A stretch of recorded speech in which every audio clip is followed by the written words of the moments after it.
Bismillahirrahmanirrahim.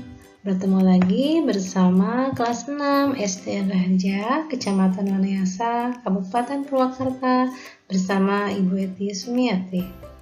Assalamualaikum warahmatullahi wabarakatuh. Selamat pagi anak-anakku sekalian. Bagaimana kabarnya? Semoga kita selalu dalam keadaan sehat walafiat. Tetap semangat ya anak-anakku, walaupun kita masih belajar dari rumah. Jangan lupa protokol kesehatannya ya, supaya kita selalu terjaga dari virus COVID-19. Sebelum pembelajaran, jangan lupa berdoa terlebih dahulu. Mari kita ucapkan bersama-sama Bismillah. Nah, anak-anakku masih ingat 7 petikan perwakata istimewa? Ya, hari Senin itu Ajang Nusantara. Ayo kita ucapkan bersama-sama teks Pancasila. Pancasila. 1. Ketuhanan yang Maha Esa. 2. Kemanusiaan yang adil dan beradab. 3. Persatuan Indonesia. 4. Kerakyatan yang dipimpin oleh hikmat kebijaksanaan dalam permusyawaratan perwakilan. 5. Keadilan sosial bagi seluruh rakyat Indonesia. Nah, pintar anak-anak. Lanjut. Ya, kita hari ini akan belajar tema 1, yaitu selamatkan makhluk hidup. Subtema 1.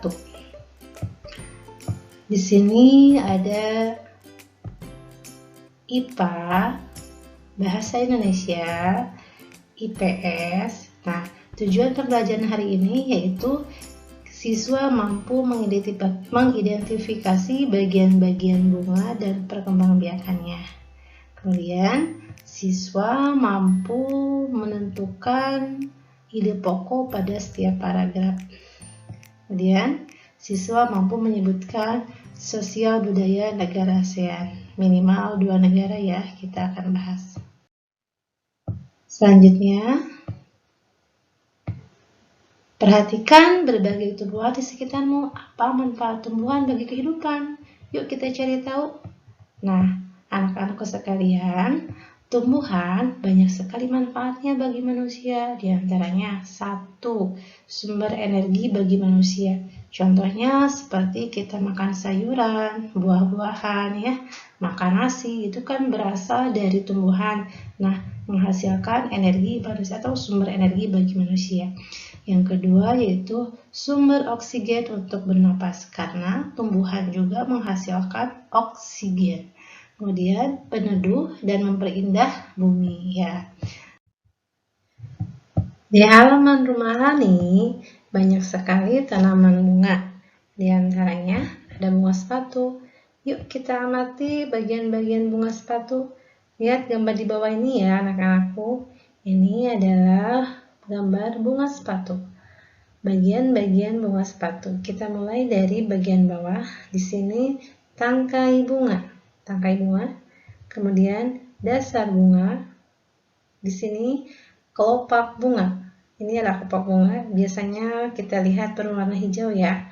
Kemudian di sini ada bakal biji. Selanjutnya, di sini ada tangkai putih. Tangkai putih. Kemudian ini kepala putih. Kemudian tangkai sari. Tangkai sari. Selanjutnya, ini adalah kepala sari. Nah, ini yang berwarna merah atau yang berwarna pink, ini adalah sebagai hiasan, ini adalah mahkota. Selanjutnya ini adalah benang sari.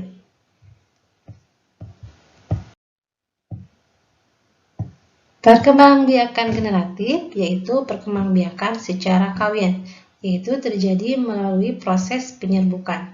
Penyerbukan adalah ini ya, melekatnya atau jatuhnya serbuk sari ke kepala putik. Kemudian di sini setelah terjadi penyerbukan pada serbuk sari, tumbuh buluh serbuk sari yang menuju ke ruang bakal biji. Kemudian serbuk sari akan masuk ke ruang bakal biji melalui buluh serbuk sari. Kemudian di dalam ruang bakal biji terjadi pembuahan, yaitu peleburan serbuk sari, sel kelamin jantan atau spermatozoid dengan kepala putih, yaitu sel betina dan sel telur. Kalau putih itu sel kelamin betina, kalau serbuk sari itu sel kelamin jantan. Hasil pembuahannya adalah zigot. Zigot berkembang menjadi lembaga, lembaga berkembang menjadi bakal biji. Nah, ini adalah asal mulanya terjadi penyerbukan, yaitu ya. Kemudian lembaga seterusnya, lembaga yang berada di dalam biji merupakan calon tumbuhan baru. Nomor 8, tumbuhan yang berkembang biak secara generatif. Contohnya ya, diantaranya padi, mangga, durian, dan jamu. Ibu ulangi lagi ya.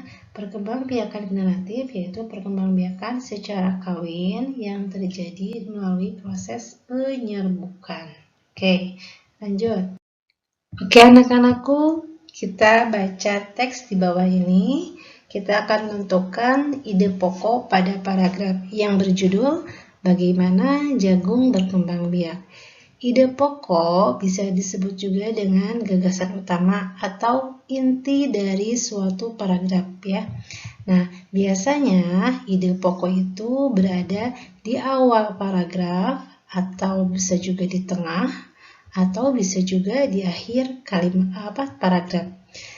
Ide pokok ini adalah inti dari paragraf tersebut atau gagasan utama dari paragraf tersebut. Contoh ya, Ibu bacakan. Jagung merupakan salah satu tanaman yang dijadikan bahan makanan pokok di berbagai negara. Salah satunya di Indonesia. Di Indonesia, penduduk Pulau Madura menjadikan jagung sebagai bahan makanan pokoknya.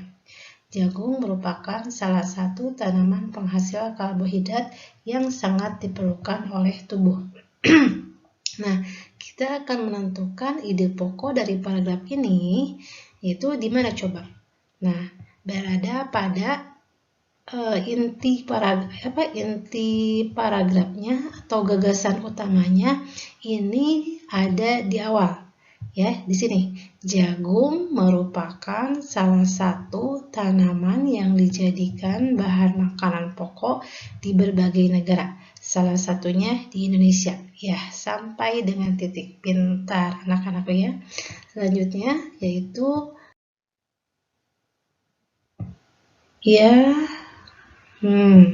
tentang masih selain jagung, Lani juga memiliki aneka tanaman bunga seperti bunga sepatu. Bunga yang indah hanya tumbuh bukan hanya di Indonesia saja, tapi negara-negara lain seperti negara tetangga pun memiliki bunga yang cantik karena kondisi geografis yang hampir sama.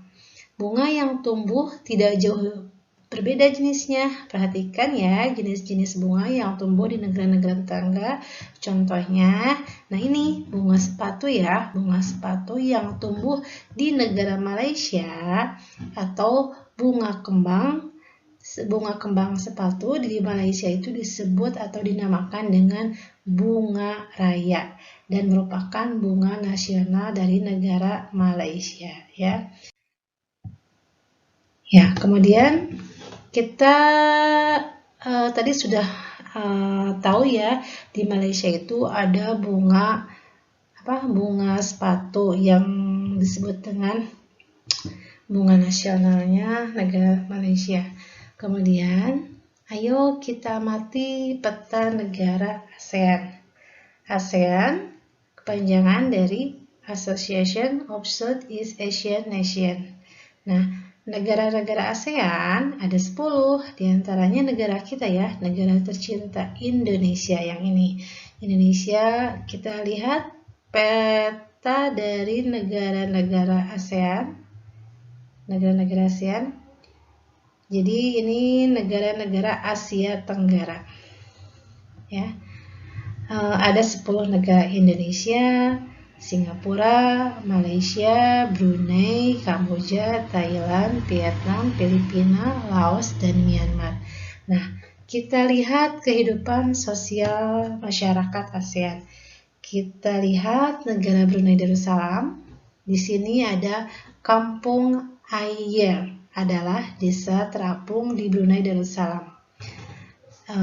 Orang Brunei, budaya Brunei banyak dipengaruhi oleh ajaran agama Islam. Mayoritas penduduknya adalah orang Melayu.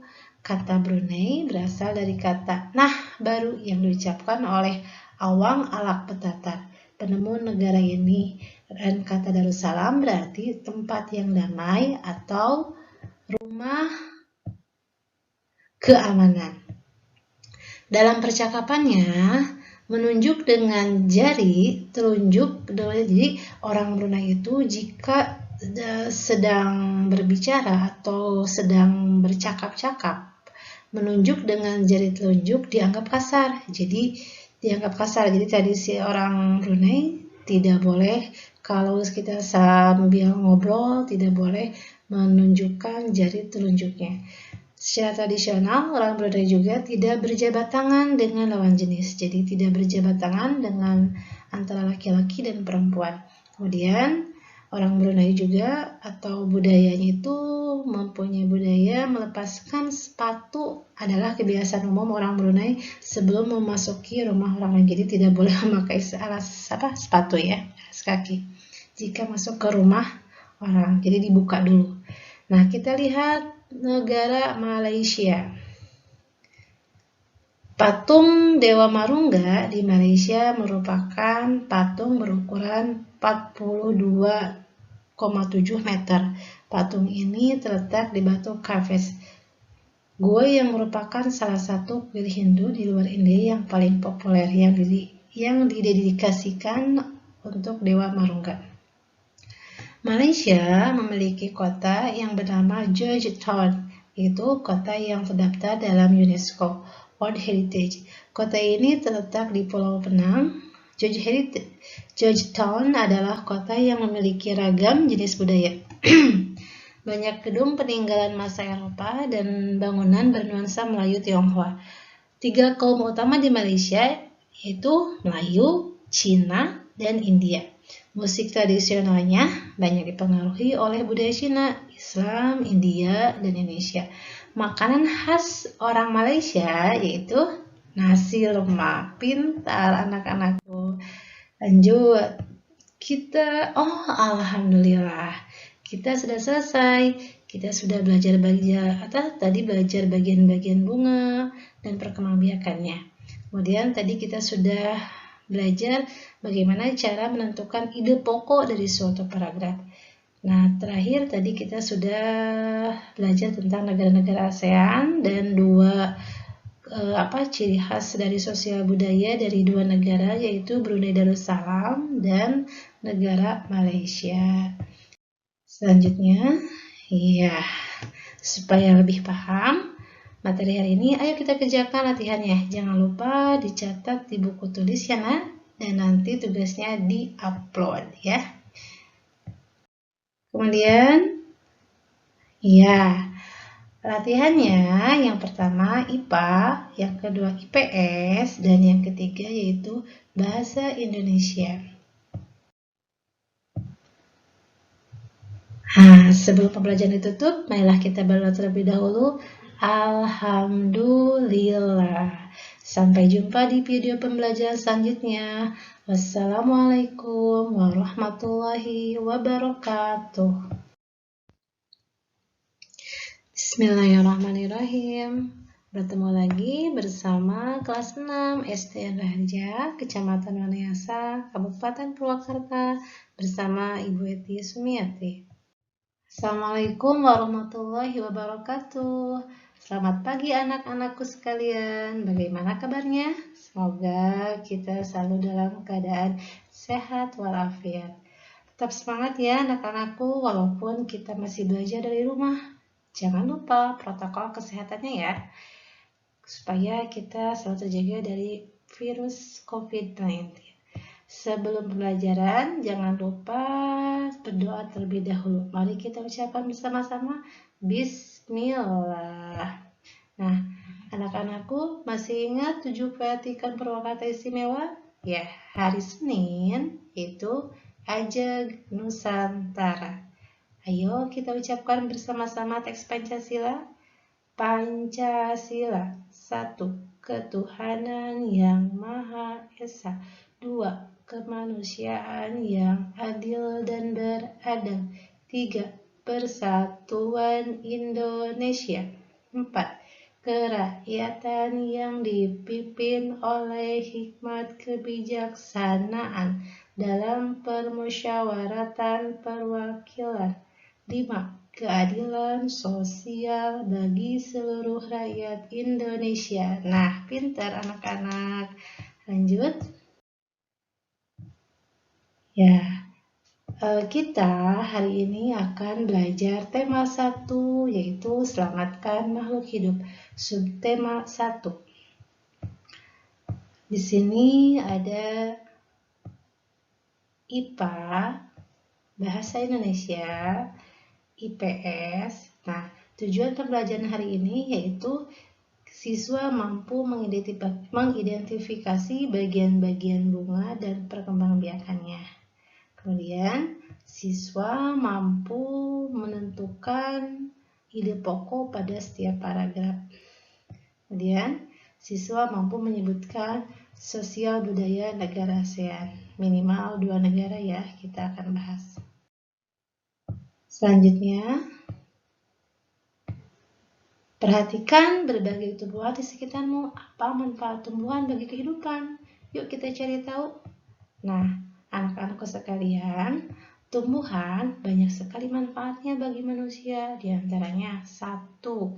Sumber energi bagi manusia. Contohnya seperti kita makan sayuran, buah-buahan ya, makan nasi, itu kan berasal dari tumbuhan. Nah, menghasilkan energi manusia atau sumber energi bagi manusia. Yang kedua yaitu sumber oksigen untuk bernapas, karena tumbuhan juga menghasilkan oksigen. Kemudian peneduh dan memperindah bumi ya. Di halaman rumah Rani banyak sekali tanaman bunga. Di antaranya ada bunga sepatu. Yuk kita amati bagian-bagian bunga sepatu. Lihat gambar di bawah ini ya anak-anakku. Ini adalah gambar bunga sepatu. Bagian-bagian bunga sepatu. Kita mulai dari bagian bawah. Di sini tangkai bunga. Tangkai bunga. Kemudian dasar bunga.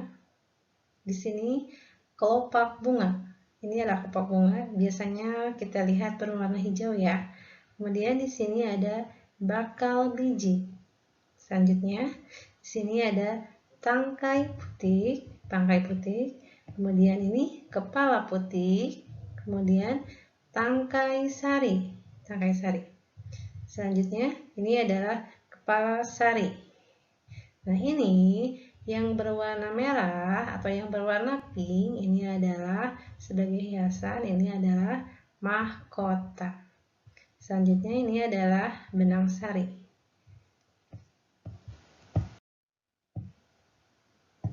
Perkembangbiakan generatif yaitu perkembangbiakan secara kawin, yaitu terjadi melalui proses penyerbukan. Penyerbukan adalah ini ya, melekatnya atau jatuhnya serbuk sari ke kepala putik. Kemudian di sini setelah terjadi penyerbukan pada serbuk sari, tumbuh buluh serbuk sari yang menuju ke ruang bakal biji.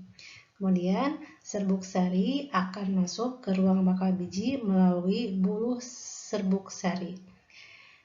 Kemudian di dalam ruang bakal biji terjadi pembuahan yaitu peleburan serbuk sari, sel kelamin jantan atau spermatozoid dengan kepala putih yaitu sel betina dan sel telur. Kalau putih itu sel kelamin betina, kalau serbuk sari itu sel kelamin jantan.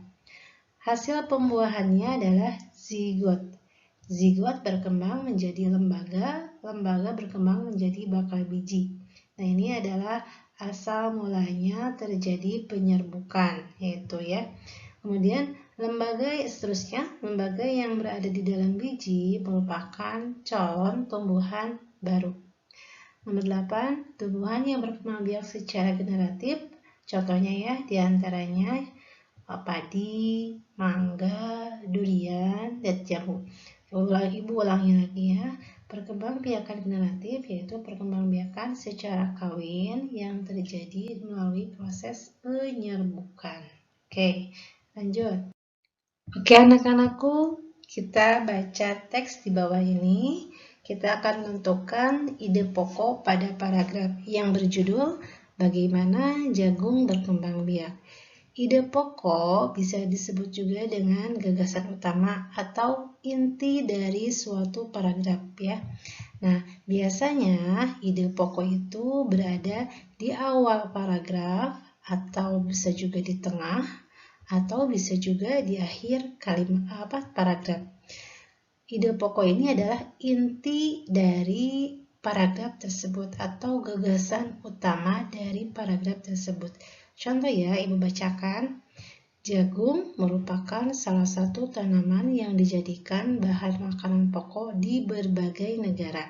Salah satunya di Indonesia. Di Indonesia, penduduk Pulau Madura menjadikan jagung sebagai bahan makanan pokoknya. Jagung merupakan salah satu tanaman penghasil karbohidrat yang sangat diperlukan oleh tubuh. Nah, kita akan menentukan ide pokok dari paragraf ini, yaitu di mana coba? Nah, berada pada inti paragrafnya atau gagasan utamanya ini ada di awal ya, di sini. Jagung merupakan salah satu tanaman yang dijadikan bahan makanan pokok di berbagai negara, salah satunya di Indonesia ya, sampai dengan titik. Pintar anak-anakku ya. Selanjutnya yaitu ya tentang masih selain jagung, Lani juga memiliki aneka tanaman bunga seperti bunga sepatu. Bunga yang indah hanya tumbuh bukan hanya di Indonesia saja, tapi negara-negara lain seperti negara tetangga pun memiliki bunga yang cantik karena kondisi geografis yang hampir sama. Bunga yang tumbuh tidak jauh berbeda jenisnya. Perhatikan ya jenis-jenis bunga yang tumbuh di negara-negara tetangga. Contohnya, nah ini bunga sepatu ya. Bunga sepatu yang tumbuh di negara Malaysia atau bunga kembang. Bunga kembang sepatu di Malaysia itu disebut atau dinamakan dengan bunga raya dan merupakan bunga nasional dari negara Malaysia ya. Ya, kemudian kita tadi sudah tahu ya, di Malaysia itu ada bunga sepatu yang disebut dengan bunga nasionalnya negara Malaysia. Kemudian, ayo kita amati peta negara ASEAN. ASEAN kepanjangan dari Association of Southeast Asian Nations. Nah, negara-negara ASEAN ada 10, diantaranya negara kita ya, negara tercinta Indonesia yang ini. Indonesia, kita lihat peta dari negara-negara ASEAN. Negara-negara ASEAN. Jadi ini negara-negara Asia Tenggara. Ya. Ada 10 negara: Indonesia, Singapura, Malaysia, Brunei, Kamboja, Thailand, Vietnam, Filipina, Laos, dan Myanmar. Nah, kita lihat kehidupan sosial masyarakat ASEAN. Kita lihat negara Brunei Darussalam. Di sini ada Kampung Ayer, adalah desa terapung di Brunei Darussalam. Orang Brunei, budaya Brunei banyak dipengaruhi oleh ajaran agama Islam. Mayoritas penduduknya adalah orang Melayu. Kata Brunei berasal dari kata nah baru yang diucapkan oleh Awang Alak Petatar, penemu negara ini. Dan kata Darussalam berarti tempat yang damai atau rumah keamanan. Dalam percakapannya, menunjuk dengan jari telunjuk, jadi orang Brunei itu jika sedang berbicara atau sedang bercakap-cakap, menunjuk dengan jari telunjuk dianggap kasar. Jadi tradisi orang Brunei tidak boleh kalau kita sambil ngobrol tidak boleh menunjukkan jari telunjuknya. Secara tradisional, orang Brunei juga tidak berjabat tangan dengan lawan jenis. Jadi tidak berjabat tangan dengan antara laki-laki dan perempuan. Kemudian orang Brunei juga atau budayanya itu mempunyai budaya melepaskan sepatu adalah kebiasaan umum orang Brunei sebelum memasuki rumah orang lain. Jadi tidak boleh memakai sepatu ya, alas kaki jika masuk ke rumah orang. Jadi dibuka dulu. Nah, kita lihat negara Malaysia. Patung Dewa Marungga di Malaysia merupakan patung berukuran 42,7 meter. Patung ini terletak di Batu Kafes, gua yang merupakan salah satu kuil Hindu di luar India yang paling populer yang didedikasikan untuk Dewa Marungga. Malaysia memiliki kota yang bernama Georgetown, yaitu kota yang terdaftar dalam UNESCO World Heritage. Kota ini terletak di Pulau Penang. Georgetown adalah kota yang memiliki ragam jenis budaya. Banyak gedung peninggalan masa Eropa dan bangunan bernuansa Melayu Tionghoa. 3 kaum utama di Malaysia yaitu Melayu, Cina, dan India. Musik tradisionalnya banyak dipengaruhi oleh budaya Cina, Islam, India, dan Indonesia. Makanan khas orang Malaysia yaitu nasi lemak. Pintar anak-anakku. Lanjut. Alhamdulillah. Kita sudah selesai. Kita sudah belajar bagian-bagian bunga dan perkembangbiakannya. Kemudian tadi kita sudah belajar bagaimana cara menentukan ide pokok dari suatu paragraf. Nah, terakhir tadi kita sudah belajar tentang negara-negara ASEAN dan ciri khas dari sosial budaya dari 2 negara yaitu Brunei Darussalam dan negara Malaysia. Selanjutnya, supaya lebih paham materi hari ini, ayo kita kerjakan latihannya. Jangan lupa dicatat di buku tulis ya, Nak. Dan nanti tugasnya di-upload ya. Kemudian, latihannya yang pertama IPA, yang kedua IPS, dan yang ketiga yaitu Bahasa Indonesia. Sebelum pembelajaran ditutup, marilah kita berdoa terlebih dahulu. Alhamdulillah. Sampai jumpa di video pembelajaran selanjutnya. Wassalamualaikum warahmatullahi wabarakatuh.